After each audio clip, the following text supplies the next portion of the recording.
Hello and welcome to Thursday's episode of Scarlet Scoop. I'm your host Elizabeth Suarez, and here are today's top stories.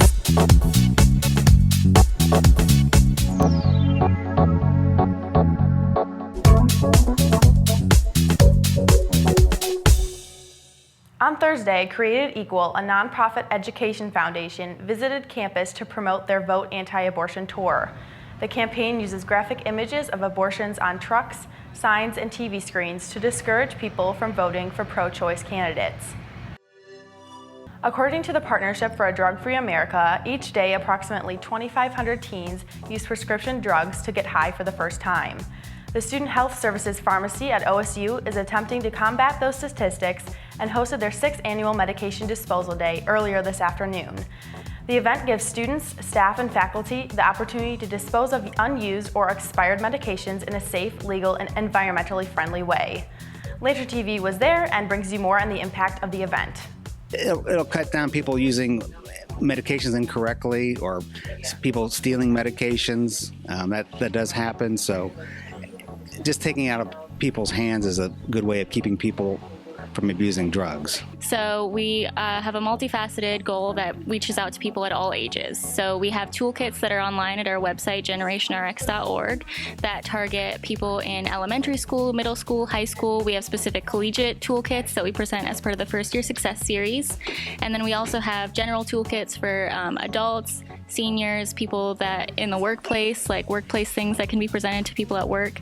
And all of those focus on safe medication practices. So avoiding misuse and abuse, differentiating between what those things are, especially safe medication disposals emphasized for adults that manage their own medications. And then in the collegiate toolkits, we focus specifically on avoiding prescription abuse in college.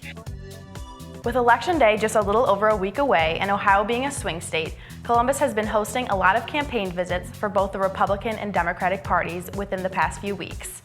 Yesterday, Senator Cory Booker of New Jersey visited Ohio State to campaign for former Ohio Governor Ted Strickland, who is currently running for one of Ohio's seats in the Senate. During his visit, Booker also gave some advice to Ohio State students. Believe me, but I'm going to tell you this about your lives. The best way to make God laugh is to make plans for yourself. Because you'll be stunned at what the world has in store for you, especially if you live with that idea that I am on this planet Earth not for myself, but to try to make the world a better place. About 7 million Americans suffer from chronic wounds that are typical symptoms of diabetes, obesity, and circulatory conditions. Treatment of these wounds costs the healthcare system about $25 billion a year, but a research team led by Sharuya Prakash and Vish Subramaniam from the College of Engineering and Shashwati Roy of the College of Medicine is aiming to change that. Lancer TV sat down with the research team to learn more about the technology. When we first learned about it from Dr. Sen and Dr. Roy about how big a problem this was in wound healing, it was very easy to make the connection. I mean, we wanted to help, and anytime you're helping people, I think it's very rewarding.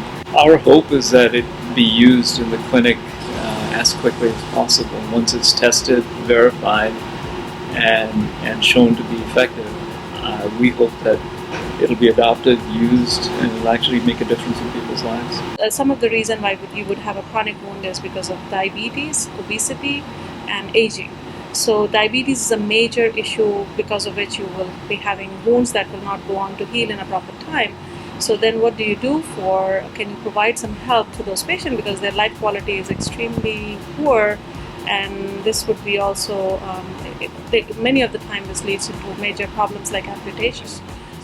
We built a system that allows us to apply small amounts of voltage and current to the wound, and we find that we can disrupt the biofilm formation, possibly make it more susceptible to standard antibiotic treatment. And there's also evidence to suggest that some of these wounds may be healing faster when the right kind of electromagnetic stimulation is applied. That's all we have for you on today's Scarlet Scoop. Be sure to tune in throughout the week and check out thelantern.com for more campus news. Be sure to like us on Facebook and follow us on Instagram and Twitter. Thanks for watching.